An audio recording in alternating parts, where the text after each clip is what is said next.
కమలనాథులు ఆరోపిస్తున్నారు. ఇంతకీ ఎస్ఐఆర్ తెలంగాణలో ఎవరి కొంప ముంచుతుంది, ఎవరికి లాభం చేస్తుందో ఈరోజు డిబేట్లో చర్చిద్దాం. డిబేట్లో మనతో పాటు పాల్గొంటున్నారు శ్రీనివాసరావు గారు కాంగ్రెస్ నుంచి, అదేవిధంగా నరసింహారెడ్డి గారు బీజేపీ నుంచి, బీఆర్ఎస్ నుంచి దత్తాత్రేయ గారు. ముందుగా శ్రీనివాసరావు గారు గుడ్ మార్నింగ్. గుడ్ మార్నింగ్ అండి, నమస్తే అండి. సరే, అంటే ఇప్పుడు ఎస్ఐఆర్ దేశవ్యాప్తంగా బీజేపీ నిర్వహిస్తుంది, ఏమన్నా దొంగ ఓట్లుంటే తొలగించే ప్రయత్నం చేస్తుంది. దీంట్లో భాగంగా మీరు సిఈసిని ఎందుకు కలిశారు? అసలు ఈ ఎస్ఐఆర్ పై మీకున్న అభ్యంతరాలు ఏంటి? అసలు మీకు మాతో పాటు ప్రేక్షకుల్లో ఉన్న ప్యానెల్లో ఉన్న మిత్రులకు, జీటీవీ వీక్షకులకు అందరికీ కూడా శుభోదయం. ఎస్ఐఆర్ ప్రక్రియ, స్పెషల్ ఇంటెన్సివ్ డివిజన్ ప్రక్రియ అనేది ప్రతి 25 సంవత్సరాలకు ఒకసారి జరిగేటువంటి సాధారణ ప్రక్రియ. అవును.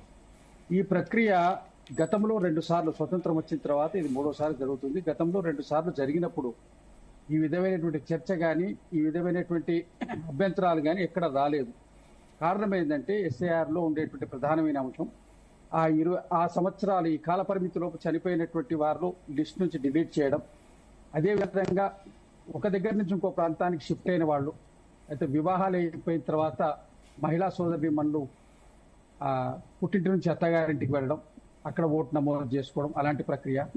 జీవనోపాధి కోసం గ్రామాలు వదిలేసి పట్టణాలకు కానీ వేరే రాష్ట్రాలకు కానీ వలసపోయేటువంటి వాళ్ళు, అక్కడ స్థిరపడ్డటువంటి వాళ్ళు, ఇలాంటి వాళ్ళందరికీ కూడా 2 చోట్ల ఓటు నమోదు ఉండేటువంటి అవకాశం ఉంటుంది. కాబట్టి అలాంటి వాళ్ళ ఓటు తొలగించి ఏదైతే ప్రక్రియ ఏదో ఒక దగ్గర ఉండేటట్టు చేయడం దీని యొక్క ప్రధాన ఉద్దేశం.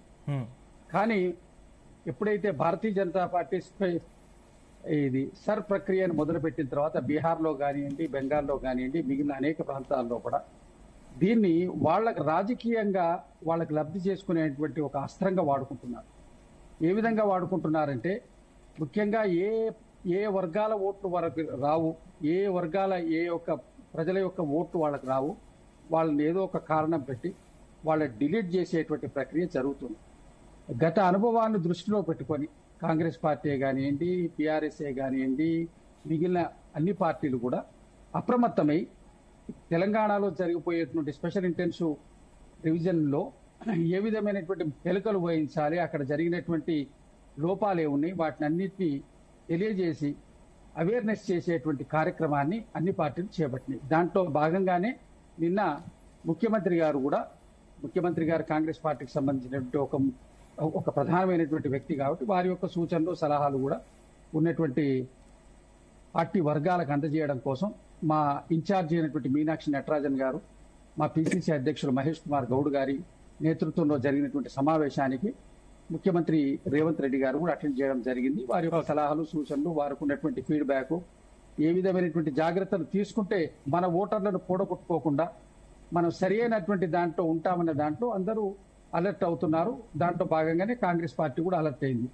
ఈసీని కలిసి మేము తెలిపినటువంటి అభ్యంతరాలు కూడా బీహార్లోనే కానివ్వండి, బెంగాల్లోనే కానివ్వండి, ఏ విధమైనటువంటి ప్రక్రియ చేపట్టిందో దానికి అలాంటి ప్రక్రియ ఇక్కడ జరగకుండా, ఇక్కడ వలస కార్మికులు ఉంటారు, ఇక్కడ నుంచి బాంబే పోయి బ్రతుకుతున్న వాళ్ళు ఉంటారు, ఇది ఈ రాష్ట్రం నుంచి వేరే రాష్ట్రాలకు పోయి బ్రతుకుతున్నటువంటి వాళ్ళు ఉంటారు. వాళ్ళు పర్మనెంట్ ఓటర్ ఇక్కడే, కానీ వాళ్ళు లేరు, ఆ ఇంట్లో అవైలబుల్ లేరు. 2 సార్లు 3 సార్లు దానికి ఒక ప్రొసీజర్ ఉంది. లేకపోతే దాన్ని తీసేసేటువంటి అవకాశం ఉంటుంది. అట్లాంటి వాళ్ళకి ఇబ్బంది జరగకుండా వాళ్లకు ఏ విధమైనటువంటి అవకాశాలు ఇచ్చి మళ్ళీ వాళ్ళు చేసుకోవాలి. తీసినటువంటి నోటీస్ను మళ్ళా వాళ్ళకి అందజేసుకొని దాన్ని మళ్ళా ఏ విధంగా ఎంట్రీ చేసుకోవాలి, ఈ అన్నిటి విషయాల్లో అవేర్నెస్ చేయడం కోసం ట్రైనింగ్ ప్రోగ్రామ్స్ కండక్ట్ చేస్తున్నారు. కోఆర్డినేటర్స్కు ట్రైనర్స్ను వాళ్ళకు ట్రైనింగ్ ప్రోగ్రామ్, వాళ్ళ నుంచి కోఆర్డినేటర్స్కు ట్రైనింగ్ ప్రోగ్రామ్, వీళ్ళ నుంచి బిఎల్ఏస్ బూత్ లెవెల్ ఏజెంట్కు వాళ్ళకి ట్రైనింగ్ ప్రోగ్రామ్ ఇచ్చి తీసుకోవాల్సినటువంటి అప్రమత్తత గురించి మాత్రమే చేస్తున్నారు. భారతీయ జనతా పార్టీ దీని ఒక స్వలాభం కోసం, అధికారము కైవసం చేసుకోవడానికి దీని ఒక మార్గంగా ఎంచుకొని చేస్తుంది కాబట్టి దాన్ని మాత్రం వ్యతిరేకిస్తున్నారు తప్ప జనరల్ గా చనిపోయినటువంటి వాళ్లే కానివ్వండి, తర్వాత 2 చోట్ల ఓట్లు ఉన్నటువంటి వాళ్ళు సెల్ఫ్ డిక్లరేషన్ చేయాలి. ఇప్పుడు ఆధార్ కానీ దేనికి కానీ లింక్ చేసి తీసేసేటువంటి అవకాశం లేదు కాబట్టి ఎక్కడ ఓటు ఉంచుకుంటారనేటువంటి హక్కు ఆ యొక్క ఓటర్కే ఉంటుంది. అతను ఇచ్చేటువంటి దాని మీద వాళ్ళు చేయాల్సి ఉంటుంది. ఈ విధమైనటువంటి ప్రక్రియను అవేర్నెస్ చేయడం కోసం చేసేటువంటి దాంట్లో భాగంగానే నిన్న జరిగిన సమావేశం అండి. ఇప్పుడు ఇవాళ కూడా ఉంది, కంటిన్యూషన్ ఆఫ్ సమావేశాలు ఇవన్నీ ఉన్నాయి.